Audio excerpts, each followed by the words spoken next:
Metro ticket ದರ ಏರಿಕೆ ಬಗ್ಗೆ ಈಗ ಆಲ್ರೆಡಿ ಸಾರ್ವಜನಿಕ ವಲಯದಲ್ಲಿ ಸಾಕಷ್ಟು ಆಕ್ರೋಶ ವ್ಯಕ್ತವಾಗ್ತದೆ. ಇನ್ನು ದರ ಏರಿಕೆಯ ಭವಿಷ್ಯಕ್ಕೆ ಕೌಂಟ್ ಡೌನ್ ಶುರುವಾಗಿದೆ.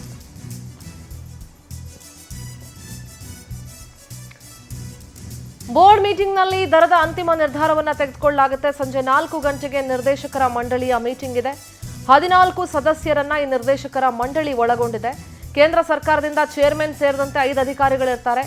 ಬಿಎಂಆರ್ಸಿಎಲ್ ಎಂಡಿ ಸೇರಿ 5 ಅಧಿಕಾರಿಗಳನ್ನ ಒಳಗೊಂಡಂತಹ ಸಭೆ ನಡೆಯುತ್ತೆ. ಮೆಟ್ರೋ ದರ ನಿಗದಿ ಸಮಿತಿ ಸಹ ಭಾಗವಹಿಸೋ ಸಾಧ್ಯತೆ ಇದೆ. ವಿಡಿಯೋ ಕಾನ್ಫರೆನ್ಸ್ ಮೂಲಕ ಮಹತ್ವದ ಮೀಟಿಂಗ್ ಅನ್ನ ನಡೆಸ್ತಾರೆ ಅಂತ ಹೇಳಲಾಗ್ತಾ ಇದೆ. ಸೊ 4 ಗಂಟೆಯ ಸಭೆಯ ನಂತರ ಮೆಟ್ರೋ ಟಿಕೆಟ್ ದರದ ಭವಿಷ್ಯ ನಿರ್ಧಾರ ಆಗುತ್ತೆ. ಜಾಸ್ತಿ ಮಾಡಬೇಕಾ ಬೇಡವಾ ಏನು ಎತ್ತ ಅನ್ನೋದ್ರ ಬಗ್ಗೆ ಈಗ ಆಲ್ರೆಡಿ ಮೆಟ್ರೋ ಟಿಕೆಟ್ ದರ ಜಾಸ್ತಿ ಮಾಡ್ತಾ ಇರೋದ್ರ ಬಗ್ಗೆ ಸಾಕಷ್ಟು ವಿರೋಧ ವ್ಯಕ್ತವಾಗ್ತಿದೆ. ಮೆಟ್ರೋದಲ್ಲಿ ತುಂಬ ಜನ ಪ್ರಯಾಣಿಕರು ಟ್ರಾವೆಲ್ ಮಾಡ್ತಾರೆ. ಒಂಥರ ಗಗನ ಕುಸುಮ ಆಗ್ತಾ ಇದೆ ಮೆಟ್ರೋ ಪ್ರಯಾಣಿಸುವವರಿಗೆ. ಸಿಕ್ಕಾಪಟ್ಟೆ ಟಿಕೆಟ್ ದರ ಜಾಸ್ತಿ ಆಗ್ತಾ ಇದೆ. ಇದು ಕಾಮನ್ ಮ್ಯಾನ್ ಓಡಾಡೋದಕ್ಕೆ ತುಂಬ ಕಷ್ಟ ಆಗ್ತಾ ಇದೆ ಅನ್ನುವಂಥ ಮಾತುಗಳು ಕೇಳಿ ಬರ್ತಾ ಇದೆ. ಹೇಳಿರೋದು ನಿಮಗೆಲ್ಲ ಗೊತ್ತಿರೋ ಹಾಗೆ ನಾವು ನಮ್ಮ ಮೆಟ್ರೋ ದರ ಇವತ್ತಿಂದ ಜಾರಿಗೆ ಬರಬೇಕಿತ್ತು. ಆದರೆ ನಮಗೆ ನಿರ್ದೇಶನ ನಿನ್ನೆ ಬಂದಿದೆ.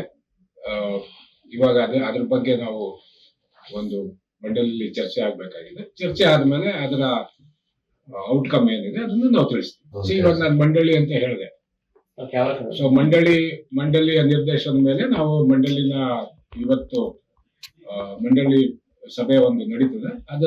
ಅದರಲ್ಲಿ ಆಗುವಂತ ಆಗು ಹೋಗುಗಳನ್ನ ನಿಮ್ಗೆ ನಾವು ತಿಳಿಸ್ತೀವಿ. ನಾವು ತಾತ್ಕಾಲಿಕ ಅಂತ ಹೇಳಿದ್ಮೇಲೆ ಅದಕ್ಕೆ ಇಷ್ಟ ಅವಧಿ ಅಂತ ಇರೋದಿಲ್ಲ.